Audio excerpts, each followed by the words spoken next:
People work for decades building up a pension, and when they finally get it, the question hits them: what now? You can park it all in cash, and inflation quietly eats away at your money. Or you can throw it all into the stock market. That's fine until the market drops and your retirement takes the hit. Over the past 2 decades, I've helped many retirees answer this question and pursue independence. So this video serves as your step-by-step guide to investing your pension strategically, because it should work as hard for you as you did when earning it.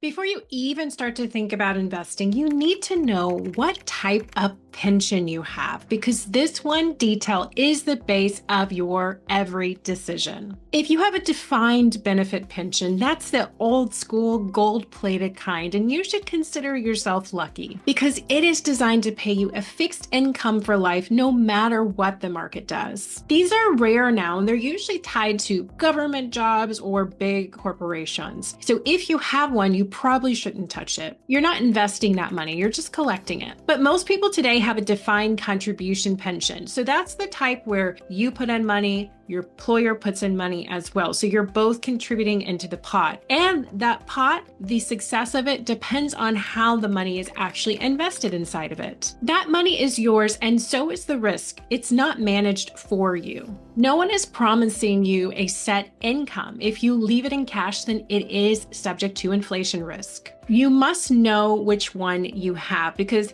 a defined contribution plan is not what you may typically think of as retirement. It's potential, and potential only matters if you use it right. So now that you know what kind of pension you're working with, let me show you why doing nothing with your pension could be the most dangerous thing of all. I've seen people hit their mid-50s. They log into their pension account the first time in a long time, and they see their balance is 6 figures, and they think, brilliant. I don't need to do anything else now. I can just leave it where it's at. And that is a big mistake. Leaving your pension untouched is not a plan. Doing nothing isn't neutral, it's risky. And I'm going to explain why. So suppose you retire with $400,000 in your retirement accounts. That sounds like a really solid number, but actually you need to look at it through the lens of time and inflation. If inflation holds at about 3% per year, your purchasing power drops by about 35% over 15 years. So even if you don't touch a penny, your $400,000 will feel more like $260,000 in today's dollars. Now, if we add real life behavior to this, so let's say you start withdrawing $20,000 a year to help cover some of your living expenses, which is quite modest. 15 years in, you would have taken out $300,000. So if you left your portfolio in cash in this scenario, you would just be sitting on fumes. That's the silent danger of cash. It feels safe, but it loses purchasing power over time. But bonds have their own set of risk as well. Traditional bonds took a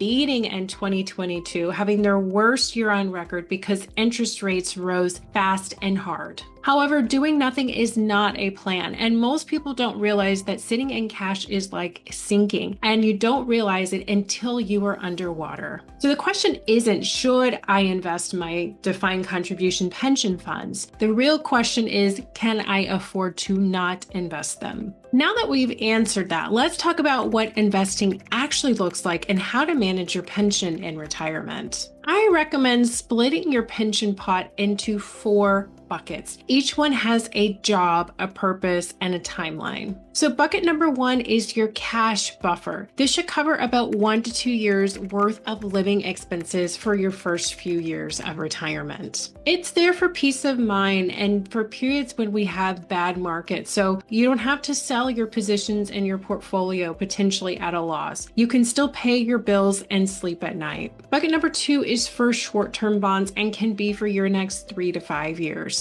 It aims to provide you with a bit of growth while still being relatively stable. It's designed to be your bridge between cash and higher risk investments. Think of it as an income support once your cash buffer runs dry. The next bucket is for growth, but it is measured. Quality dividend-paying shares, well-diversified funds, and maybe even some property exposure. This bucket is for the next 6 to 15 years, so it seeks to outperform inflation and to be used to refill your first two buckets during your retirement. And finally, bucket number 4 is your long-term growth engine. It's probably money that you won't touch for the next 15 years or more in your retirement. This is where you can afford to take more risk by investing in things like global equities, innovative sectors, and higher growth funds, because you have the ability to take more risk with this bucket because you've bought yourself the time. Now, this structure creates clarity for where your money is and what its purpose is. You're no longer guessing, you have the framework, and that framework protects you even when there are market shakes. Once you know what buckets you need, let's talk about what actually goes inside of them, because this is where I've seen things go wrong for some people. They either throw everything into a balance fund and hope for the best, or they avoid investing altogether because they're afraid of losing money. Neither is a reliable plan. You need to make sure that your investments match the timeline of the bucket that they are in. Let's say that you are 60 years old and you have $500,000 saved.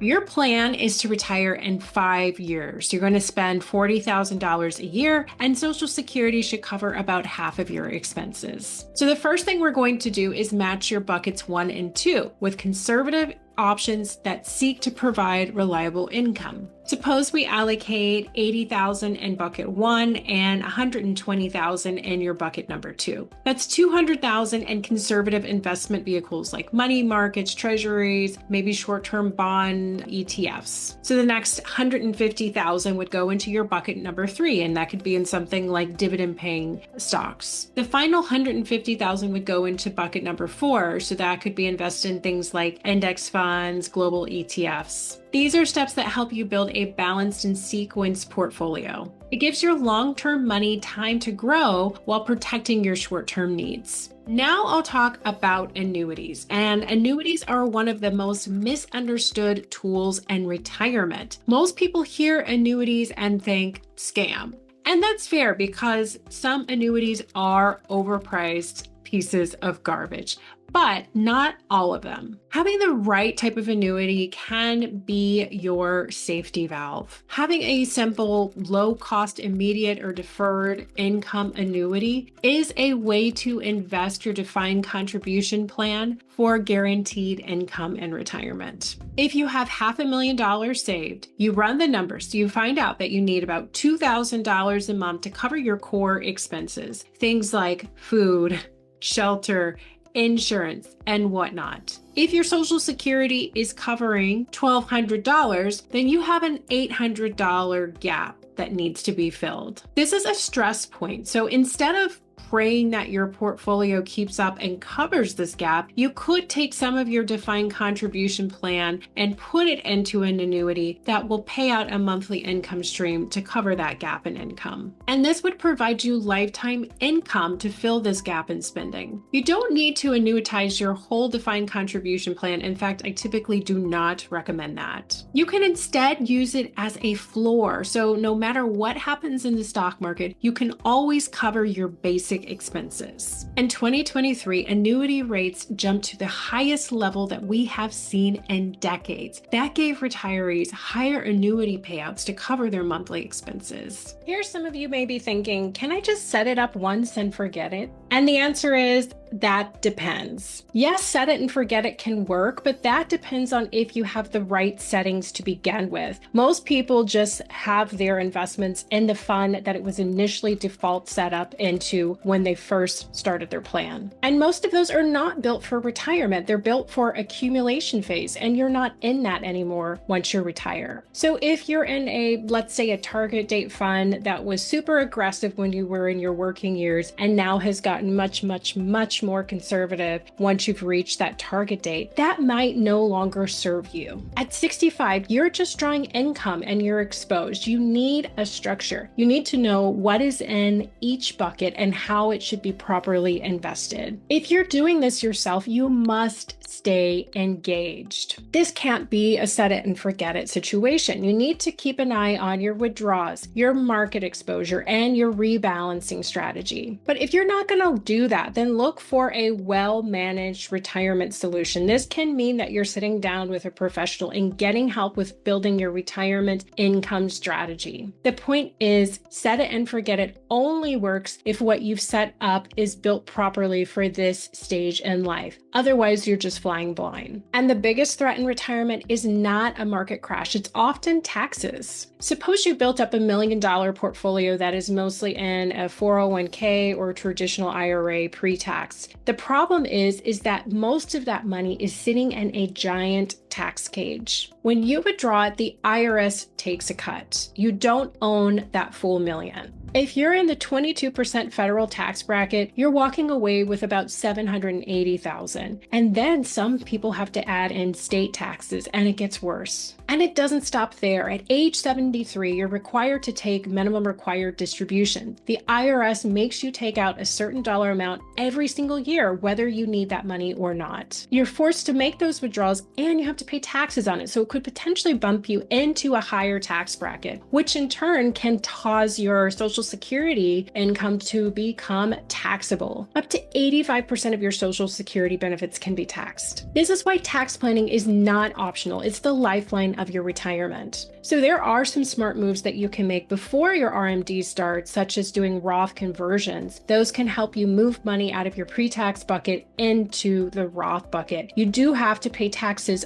on those dollars that you convert at the time of the conversion. But it does mean that you pay taxes now at a known rate, and that money can then grow and compound for the foreseeable future tax-free. But the timing is crucial here. Most people will do this when they are in years where their income is low, usually in early years before you've started taking your Social Security and, of course, before your RMDs have begun. Also, it's important to be strategic with your withdrawals. You don't want to just pull from your IRA because it seems easiest. You want to look across the different types of accounts you have and figure out which account it makes most sense to take those distributions from. You want to try to keep yourself in the lowest possible tax bracket. So while most retirees ignore tax planning, you can be the smart one and start your tax planning early. Plan for the long game, and you could save tens of thousands of dollars over the course of your retirement. Finally, you need to check into your portfolio every year. This is non-negotiable. Now, I'm not talking about checking it daily, hourly, looking to see what the market is doing. You need to do at least an annual review. You want to look at your withdrawals, your investment performance, and review what your spending has looked like. Also, you need to review your risk level and ask yourself, is this still giving me access to the life that I want? If the answer is yes, then keep going. If the answer is no, then you need to adjust accordingly. That might mean rebalancing your portfolio, upping your annuity floor, or cutting back on your withdrawals for the year. But this isn't about being perfect. It's about staying in control, because the people who ignore their retirement plans for the next 5 or 10 years, or the flip side of that, the ones who pay attention to what's happening in the market every 5 minutes, are the ones who panic when things get out of control. So make sure that you're not going to be that person. At the end of the day, the difference between retiring comfortably and running out of money could be planning. So if you're unsure if you have a good plan in place for your retirement, then let's fix that. I break this down weekly about investments, pensions, and retirement. But if you're still unsure about your particular situation and you would like a deeper dive, then book a complimentary consultation with the link down below in the description. Also, if you found this video helpful, then I think that you'll also enjoy this other video on financial literacy. Thank you so much for watching as always, and I hope you have a lovely day.